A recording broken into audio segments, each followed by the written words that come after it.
பிஸ்மில்லாஹிர்ரஹ்மானிர்ரஹீம். அன்பான சகோதர சகோதரிகளே, அஸ்ஸலாமு அலைக்கும் வரஹ்மத்துல்லாஹி வபரகாத்துஹு.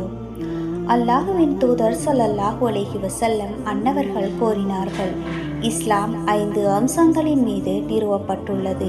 முதலாவது, அல்லாஹுவை தவிர வேறு இறைவனில்லை என்றும் முஹம்மது நபிகள் நாயகம் ஸல்லல்லாஹு அலைஹி வஸல்லம் அன்னவர்கள் அல்லாஹுவின் தூதர் என்றும் உறுதியாக நம்புவதும், தொழுகையை நிலைநிறுத்துவதும், கடமையானோர் ஜக்காத் வழங்குவதும், இயன்றோர் இறை இல்லம் கஅபாவில் ஹஜ் செய்வதும், ரமலானில் நோன்பு நோற்பதும்.